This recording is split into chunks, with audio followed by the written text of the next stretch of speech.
Bismillahirrahmanirrahim. Assalamualaikum warahmatullahi wabarakatuh. Waalaikumsalam warahmatullahi wabarakatuh. Alhamdulillahilladzi hadana li hadza wa ma kunna linahtadiya laula an hadana Allah. Asyhadu an la ilaha illallah wa asyhadu anna Muhammadan abduhu wa rasuluh. Baik, teman-teman rekan akademis mahasiswa S1 kelas PAI 1A, benar ya? Betul, Pak. Mari kita mulai kita dengan membaca basmalah. Bismillahirrahmanirrahim. Ya. Sebelumnya perkenalkan atau ada yang sudah kenal barangkali, nama saya Wemdi Saputra. Saya mengampu mata kuliah pengantar studi Islam insyaallah selama 16 pertemuan ke depan. Saya akan membersamai teman-teman semua dalam mata kuliah pengantar studi Islam. Ya, sebelumnya kelas ini ada berjumlah 28 mahasiswa, betul ya? Betul, Pak. Ya, saya tidak akan maksud satu persatu, langsung saja. Ada yang tidak hadir? Ada, Pak. Namanya siapa? Muhammad Taufikur Rahman. Muhammad Taufikur Rahman, absen nomor 2. absen nomor 2. Ya, untuk perkenalan cukup saya yang mengenalkan diri saja. Untuk perkenalan dari teman-teman mahasiswa itu seiring berjalannya waktu, jika nanti ada yang memberikan pendapat atau diskusi, silakan nanti perkenalkan diri terlebih dahulu. Mungkin melalui itu saya lebih bisa mengenal teman-teman seperti itu. Ya, jadi ini adalah pertemuan pertama kita ya, di semester 1 mata kuliah pengantar studi Islam. Sebelumnya saya ucapkan selamat datang di UIN Sunan Kalijaga, Yogyakarta. Sebagaimana mata kuliah lainnya, pengantar studi Islam ini ada 4 SKS, ya. 4 SKS, kemudian 16 pertemuan ke-8 dan pertemuan ke-16 nanti akan saya adakan UTS dan ujian akhir semester. Untuk materi-materinya tadi saya sudah share di grup kelas kita. Insyaallah ada lebih kurang 13 materi yang akan kita bahas dalam perkuliahan ini. Silakan nanti Kosma untuk dipandu pembagian kelompoknya di luar jam kuliah seperti itu. Ya. Sebelumnya ada pertanyaan mengenai kontrak kuliah untuk UTS, untuk UAS, itu nanti silakan dibaca ya di LPS yang sudah saya share ke grup kelas ini. Ada pertanyaan sampai di sini? Cukup, Pak. Ya. Setuju. Cukup ya? Cukup. Oke. Ya. Masuk kita ke materi pengantar ya, yang akan saya sampaikan pada pertemuan pertama ini dalam mata kuliah pengantar studi Islam. Jadi nanti kita akan memahami terlebih dahulu mengenai agama, mengenai Islam dan apa itu studi Islam. Namun sebelum itu saya akan menayangkan sebuah video. Silakan nanti teman-teman dicermati, dipahami dan kemudian nanti disampaikan pandangan.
Ya, setelah menyaksikan video ini, siapa yang mau menyampaikan tanggapannya? Silakan.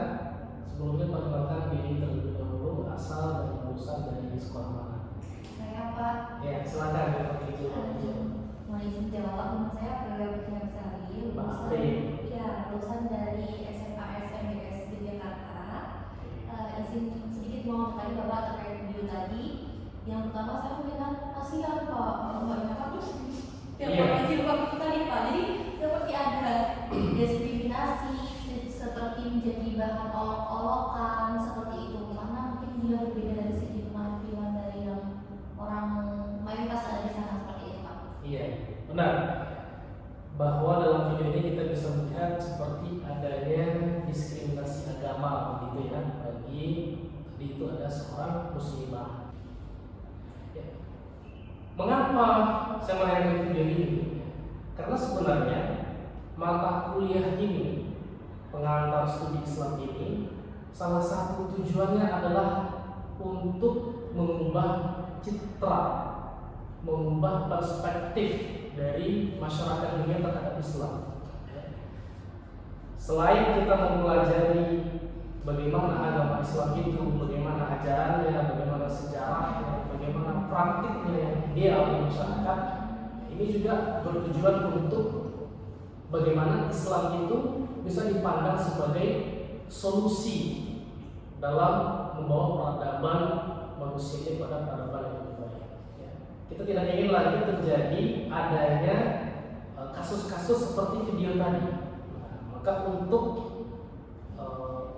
mengantisipasi kemudian mengubah perspektif masyarakat seperti kasus video tadi, maka kita perlu mempelajari tentunya ini pengantar studi Islam untuk mahasiswa satu semester 1. Nah sekarang apa pengertian dari studi Islam?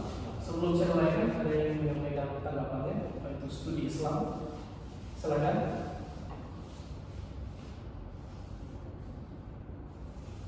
Tidak ada? Tidak ada. Baik. Langsung saja bahwa studi Islam secara sederhana dapat kita simpulkan yaitu usaha sadar dan sistematis untuk mengetahui, memahami dan membahas secara mendalam seluk-beluk atau hal-hal yang berhubungan dengan agama Islam, baik itu ajaran, sejarah maupun praktik-praktik pelaksanaannya secara nyata dalam kehidupan sehari-hari sepanjang sejarah. Jadi singkatnya, studi Islam adalah usaha sadar dan sistematis untuk mengkaji segala hal-hal yang berkaitan dengan agama Islam. Seperti itu. Baik itu ajarannya, baik itu sejarahnya dan praktik-praktiknya dalam kehidupan sehari-hari. Sebagaimana yang saya sampaikan di awal tadi ya, mengenai ulasan video tadi, bahwa studi Islam ini penting mengkaji segala hal yang berkaitan dengan agama Islam, baik itu ajaran, sejarah dan praktiknya dalam kehidupan sehari-hari itu penting. Nah, sebelum saya sampaikan mengapa itu penting, ada yang menyampaikan tanggapannya. Mengapa kita harus mengkaji ajaran, sejarah dan praktik ataupun pengembangan dari ajaran Islam? Mengapa kita penting mengkaji? Biar tahu mendalam. Gimana Mas? Biar tahu mendalam. Biar tahu secara mendalam. Sebagai orang Islam kita harus tahu secara mendalam apa itu agama Islam. Bagus. Yang lain ada lagi yang menyampaikan pendapatnya? Saya Pak. Ya, silakan Mbak Putri tadi. Iya betul. Agar kita menjadi muslim yang kafah Pak. Agar kita menjadi muslim yang kafah. Bagus, betul. Ya, jadi di antara urgensi ya, mengapa kita mempelajari mata kuliah ini, mengapa kita mengkaji Islam atau studi Islam itu, sesuai dengan yang teman-teman sampaikan tadi, supaya kita bisa memahami lebih dalam, sehingga nanti ujungnya ada kecintaan kita kepada agama Islam. Di sini ada beberapa poin yang akan saya buat. Ya, sebenarnya banyak sekali urgensi dari studi Islam. Yang pertama, bahwa umat Islam saat ini berada dalam kondisi problematik, baik secara internal maupun secara eksternal.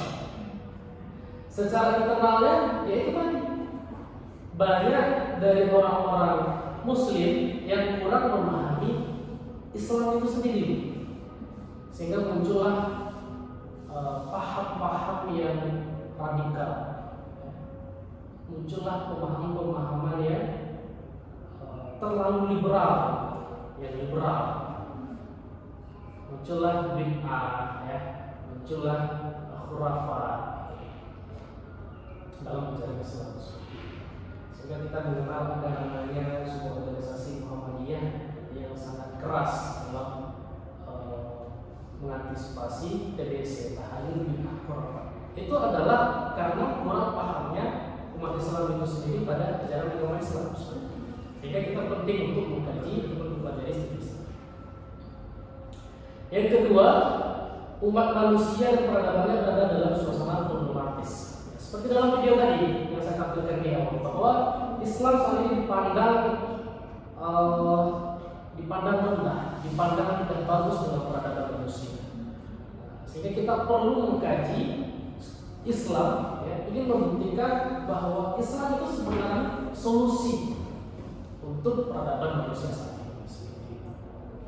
Yang ketiga, untuk menimbulkan kecintaan manusia terhadap ajaran Islam, bahwa Islam itu sebenarnya rahmatan lil alamin. Seperti itu. Yang keempat, untuk membuktikan kepada manusia bahwa Islam baik secara normatif maupun secara kultural dan rasional adalah ajaran yang dapat membawa manusia pada kehidupan yang baik. Dan yang kelima, untuk meningkatkan cita rasa seperti yang saya sebutkan. Ada pertanyaan di sini? Belum ada. Belum ada. Bisa dipahami ya? Bisa Pak. Mungkin itu sedikit pengantar dari saya terkait mata kuliah kita, itu pengantar studi Islam. Sebelumnya sampai di sini ada yang mau ditanyakan sebelum saya tutup? Tidak ada? Cukup? Iya Pak. Ya, silakan.